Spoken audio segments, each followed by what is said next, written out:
Pesan kepada anak-anak, jatuh air mata orang pangku semalam muslimat ketika ustazah sebutkan, tolonglah dengan anak-anak kita bagi tahu mana ada ibu yang tidak memaafkan anak-anak. Semua ibu pasti maafkan anak. Itu lisan mak saya selalu sebut.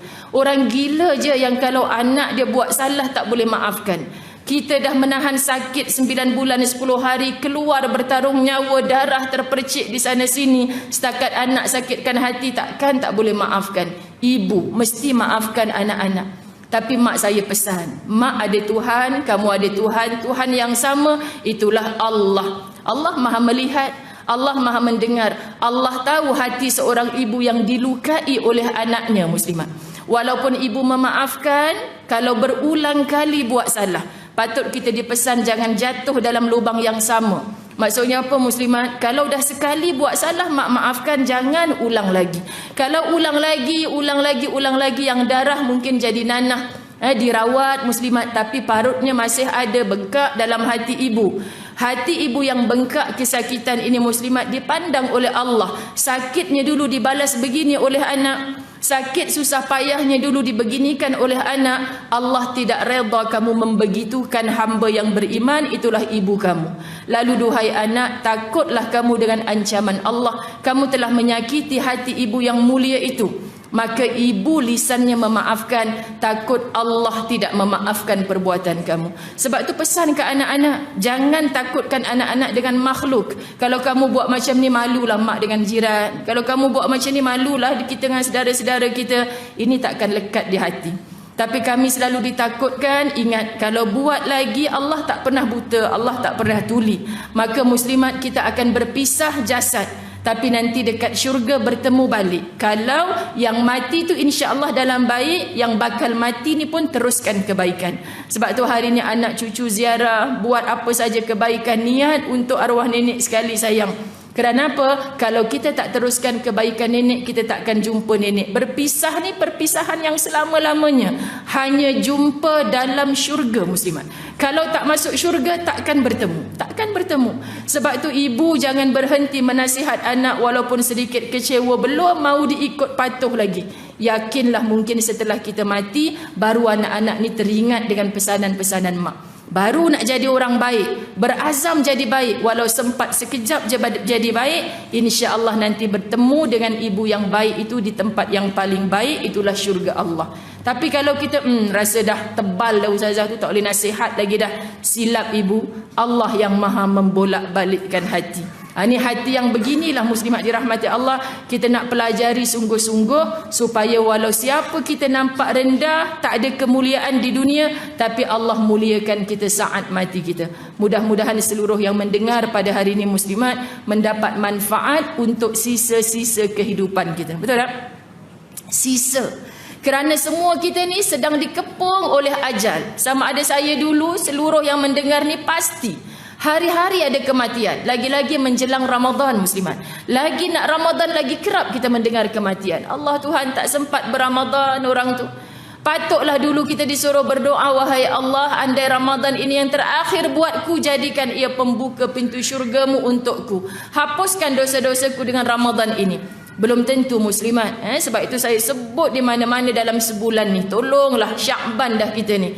Tolong perhatikan mana hutang puasa fidyah yang belum selesai. Masuk Ramadan betul-betul elok. Kerana apa kata Nabi? Hanya ada 4 golongan yang tidak akan dirahmati dalam bulan Ramadan yang penuh berkat. Ini saya ambil peluang untuk bagi tahu muslimat sebab kesian. Ada orang tak sabar-sabar nak Ramadan. Ustazah, hari ni 3 Syakban, kita tukar jadi 3 Ramadan. Boleh tak Ustazah? Ramadan sepanjang tahun pun tak apa. Sahabat-sahabat Nabi pun minta, Rasulullah, doamu tak pernah dihijab oleh Allah. Doalah minta Ramadan sepanjang tahun. Kalaulah Nabi angkat tangan doa begitu, muslimat demam kita hari ni. Ramadan sepanjang tahun. Jadi muslimat dirahmati Allah, Nabi tak pernah bertindak ikut sahabat kata doalah biar Ramadan sepanjang tahun. Nabi bertindak ikut wahyu, bukan mengikut nafsu, bukan mengikut momokkan daripada pengikut-pengikutnya, bukan muslimat. Maka Ramadan hanya setahun sebulan sahaja dalam bulan Ramadan. Tidak akan dapat rahmat. Pertama, orang yang pemabuk, minum arak. InsyaAllah selamat belaka ni. Kan ada yang minum arak malam tadi? Ustazah ni biar betul. Tak ada. Tak ada muslimat. Kalau dulu pernah Ustazah sikit kita bertaubat dah. Mudah-mudahan Ramadan ini kita beroleh rahmat. Dua, tidak akan beroleh rahmat dalam Ramadan yang dijanjikan penuh rahmat. Semua layak dapat rahmat. Tapi orang ni tak dapat rahmat. Siapa? Derhaka kepada ibu dan ayah. Subhanallah muslimat. Derhaka pada ibu dan ayah. Maka sebelum masuk Ramadan, bukan tunggu pagi Syawal, sebelum Ramadan bertemulah. Sebab tu biasa lazimi minggu-minggu akhir balik kampung. Sebab apa? Minggu depan nak Ramadan. Kalau boleh buka puasa pertama tu bersama dengan ibu dan ayah. Kerana apa? Muslimat nak ambil barakah. Satu hari ataupun malam pertama bersahur itu bersama ibu dan ayah. Sembang penuh kemuliaan. Mak, ingat tak dulu cik pernah sakitkan hati mak kan? Ampunkan mak, maafkan mak. Orang yang derhaka kepada ibu dan ayahnya tidak akan dirahmati dalam bulan Ramadan. Nak panjang lagi ni, banyak muslimat. Orang Pangku dapat rezeki semalam ni 1 jam bab orang yang tidak dapat rahmat Ramadan saja. Yang ketiga, muslimat dirahmati Allah, orang yang putuskan silaturahim. Biar puasanya bagi nak rak, biar sedekahnya berganda-ganda, biar tarawihnya 20 rakaat tiap malam, tidak mendapat rahmat Ramadan sebab dia putuskan silaturahim. Cek kita muslimat. Mana yang kita pernah, Allah Ustazah saya tak bertegur dengan jiran 3 tahun. Petang ni hantar cekodok kat rumah dia, tolong. Tak buka pintu Ustazah kan? Ada besok try lagi. Nanti 29 Syakban try lagi, ucapkan selamat berramadan muslimat. Dia tetap tak buka pintu. Allah tahu tak kita sedang berusaha. Mudah-mudahan di sisi Allah selesai. Walaupun hamba Allah itu masih keras hati tak mau memaafkan. Tolong ibu jangan masuk ke Ramadan dengan ada yang putus silaturahim di kalangan kita. Macam mana nak tahu putus silaturahim ke tidak tu? Hati ada benci. Saya Ustazah 40 jiran tapi rumah hujung tu tak pernah bertegur siapa. Benci ke dengan tu? Tak, bukan benci sebab dia keluar pagi balik malam tak pernah jumpa. Itu bukan putus silaturahim. Orang yang putus silaturahim ni yang memang menyampah. Tengok tengah angkat kain, nampak jiran balik, cepat-cepat masuk dalam rumah. Pasal apa? Ada benci lah tu. Muslimat, cek hati. Kalau ada benci hingga putus silaturahim, tolong perbaiki sebelum Ramadan. Akhir, ada sebesar zarah sifat dengki dalam hati. Ada dengki dalam hati, tak layak kamu mendapat rahmat dalam Ramadan. Siapa cakap? Nabi. Masya Allah muslimat.